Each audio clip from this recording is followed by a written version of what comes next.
ஆன்மீக உறவுகள் அனைவருக்கும் என் அன்பான வணக்கங்கள்.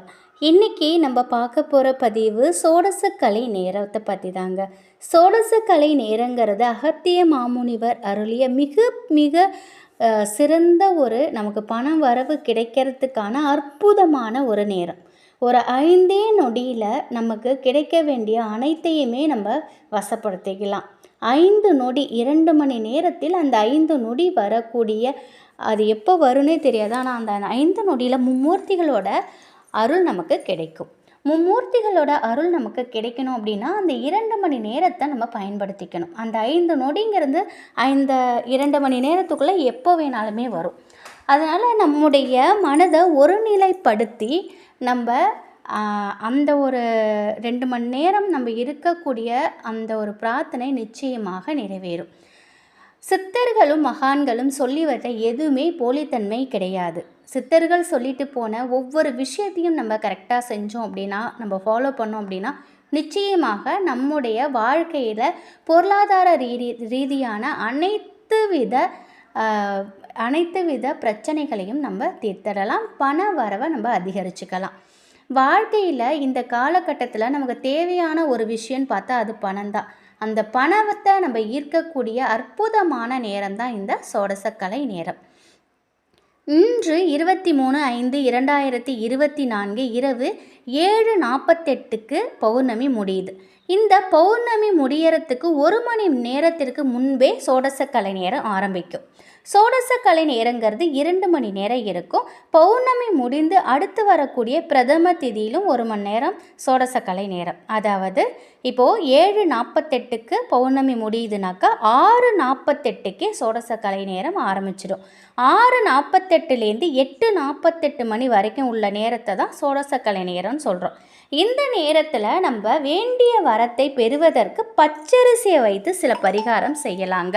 மிக மிக மிக எளிமையான பரிகாரம் தான் இது. பச்சரிசி மட்டும் போதும். சோடசக்கலை நேரத்தில் மிக மிக முக்கியமான நேரம் சோடசக்கலை நேரம் தான். நேரத்திலேயே இந்த நேரத்தில் நம்முடைய சித்தர்கள் தங்களுடைய வரங்களையும் சக்திகளையும் பெற்றாங்க.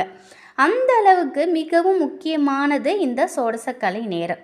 இது ஆரம்பிக்க நேரத்தில் நம்ம வீட்டு பூஜை அறையில் விளக்கேற்றி வைக்கணுங்க. நம்ம கையால் ஒரு கைப்பிடி அளவு பச்சரிசி எடுத்து ஒரு தாம்பாளத்தில் வச்சு பரப்பி வைங்க. பூஜை அறையில் ஒரு வெள்ளை நிற பேப்பரை எடுத்துக்கோங்க. கசங்கி இருக்கக்கூடாது, அழுக்காக இருக்கக்கூடாது. நல்ல சுத்தமான வெள்ளை நிற பேப்பர் வேணும். ஒரு பச்சை நிற பேனா. இந்த பச்சை நிற பேனாவால் தான் நம்ம எழுதணும். பச்சை நிற பேனாவில் எழுதினால் மட்டுமே நமக்கு அனைத்தும் வசப்படும். அதனால் ஒரு பச்சை நிற பேனா, sketch, marker, pencil, sketch pencil எது வேணாலும் எடுத்துக்கோங்க. ஆனால் பச்சை நிறத்தில் எடுத்துக்கோங்க. நேர்மறையான சொற்களை மட்டுமே இதில் நீங்கள் எழுதணும். இப்போது உதாரணத்துக்கு கடன் அடையணும் அப்படின்னு உங்களுக்கு இருக்குதுன்னு வச்சுக்கோங்க. கடன் தீரணும் உங்களுக்கு அப்படின்னா கடன் அடைய வேண்டும் அப்படின்னு எழுதவே கூடாது. பண வரவு அதிகரிக்கணும் அப்படிங்கிற வார்த்தையை மட்டும்தான் எழுதணும். இப்போ நம்ம வீட்டில் யாருக்கோ ஒருத்தவங்களுக்கு உடம்பு முடியாமல் இருக்குனாக்கா நோய் சரியாகணும் அப்படின்னு எழுதக்கூடாது.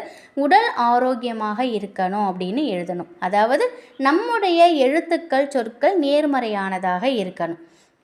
இதை எழுதி முடிச்சுட்டு அந்த பேப்பரை மஞ்சள் நிற நூலால் கட்டி நீங்கள் பச்சரிசி மேலே வச்சிடுங்க. ஏன் மஞ்சள் நிற நூலால் நம்ம கட்டுறோம் அப்படின்னாக்கா, மஞ்சள் குரு பகவானுக்கு உகந்தது. அதுவும் இன்று வியாழக்கிழமையில் வந்திருக்கக்கூடிய இந்த பௌர்ணமி தினம் மஞ்சள் நிற நூலால் நம்ம கட்டும் பொழுது நமக்கு சந்திர பகவானுடைய அருளும் குரு பகவானுடைய அருளும் நமக்கு கிடைக்கும். நமக்கு பதவி, செல்வம், புகழ் எல்லாமே குரு பகவான் நமக்கு கொடுக்கக்கூடியது. அதனால் குரு பகவானையும் சந்திர பகவானையும் நினைத்து இந்த நாளில் நம்ம இதை எழுதும் பொழுது நமக்கு மிகப்பெரிய அளவில் மாற்றம் ஏற்படும். அது மட்டும் இல்லாமல் பச்சரிசிங்கிறது மகாலட்சுமி தாயாரின் 108 பொருட்களில் ஒரு பொருள் பச்சரிசி. இந்த பச்சரிசியில் நம்ம எழுதி இதை வைக்கும் பொழுது ஆட்டோமேட்டிக்காக நமக்கு பண வரவு ஏற்படக்கூடிய வசியம் நமக்கு ஏற்படும். பணத்தை அது நமக்கு ஈர்த்து கொடுக்கும். அதனால தான் நம்ம பச்சரிசியில் வைக்கிறோம். இன்றைக்கி இந்த 2 மணி நேரம், அதாவது இந்த பச்சரிசி மேலே நம்ம எழுதி வைத்த சீட்டு அப்படியே இருக்கணும். இந்த சோடசக்கலை நேரம் முடிகிற வரைக்குமே அது நம்ம பச்சரிசி மேலே நீங்கள் எழுதி வச்சுடுங்க. அப்படியே இருக்கட்டும். அப்படியே அமைதியாக இருங்க. அந்த 2 மணி நேரமும் உங்களுடைய சிந்தனைகள், உங்களோட உங்களோட மைண்டு ஃபுல்லாகவுமே வந்து அமைதியாக இருக்கணும். முடிந்தால் நீங்கள் வந்து என்ன மந்திரம் உங்களுக்கு ஈஸியாக உங்களுக்கு வருதோ அந்த மந்திரத்தை ஒரு முறை சொல்லிக்கோங்க. ஓம் நம சிவாய சொல்லலாம், ஓம் நமோ நாராயணா, எது உங்களுக்கு பிடித்த மந்திரமோ எது வேணாலும் நீங்கள் சொல்லிக்கலாம். இந்த 2 மணி நேரமும் அமைதியாக நீங்கள் என்ன உங்களோட கோரிக்கை என்ன நிறைவேறணும், உங்களுடைய விருப்பம் என்ன நிறைவேறணுமோ அதில் ஒன்றை மட்டுமே உங்கள் மனதில் நீங்கள் நினச்சிக்கணும். நமக்கு நிறைய 10 15 கோரிக்கை இருக்குது, ஆசைகள் இருக்குது அப்படின்னு 10 15 அடுக்கிக்கிட்டே போகாமல் ஒரே ஒரு விஷயம். இப்போது பண வரவு நமக்கு அதிகரிக்கணும்னா பண வரவு அதிகரிக்கணும்.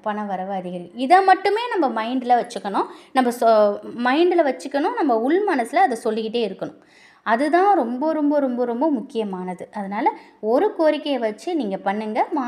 மாதம் 2 முறை இந்த சோடசக்கலை நேரம் வரும். அமாவாசை அப்பையும் வரும், பௌர்ணமி தினத்துலையும் வரும். அதனால் நீங்கள் ஒவ்வொன்றா நிறைவேற்றிக்கலாம். அதனால் ஒரு கோரிக்கையை நீங்கள் வைங்க. இந்த 2 மணி நேரம் கழித்ததும் அந்த சீட்டை எடுத்து நீங்கள் பச்சை கற்பூரம் உங்ககிட்ட இருந்துச்சு அப்படின்னா அதில் வச்சு நீங்கள் கொளுத்தி விடுங்க. பச்சை கற்பூரங்கிறது பணத்தை ஈர்க்கக்கூடியது. உங்கள்கிட்ட பச்சை கற்பூரம் இல்லை அப்படின்னாக்கா நீங்கள் வீட்டில் இருக்கக்கூடிய கற்பூரத்தை வச்சு நீங்கள் கொளுத்தி விடுங்க.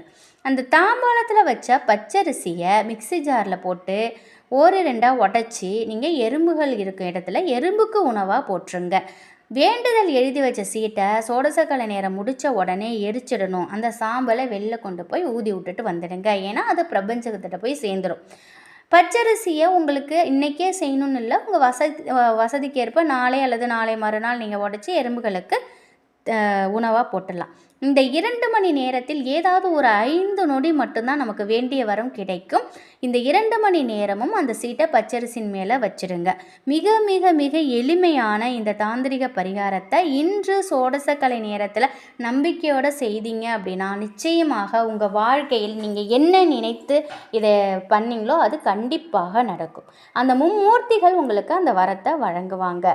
மிக எளிமையான மிகவும் சக்தி வாய்ந்த இந்த சோடசக்கலை நேரத்தை தவற விடாதீங்க. 5 நொடியில் நீங்கள் என்ன சாதிக்கணுமோ அதை சாதிக்கலாம். முழு நம்பிக்கையோடு இதை செய்து பாருங்கள். நிச்சயம் இதில் உங்களுக்கு முழு பலன் கிடைக்கும். இந்த ஒரு தகவல் உங்களுக்கு பயனுள்ளதாக இருக்கும் அப்படின்னு நம்புகிறேன். நிச்சயமாக இதை தவற விடாதீங்க. மிகப்பெரிய அளவில் உங்களுக்கு நீங்கள் வேண்டிய வரங்கள் கிடைக்கிற இந்த நாளை தவற விடவே விடாதீங்க. நன்றி.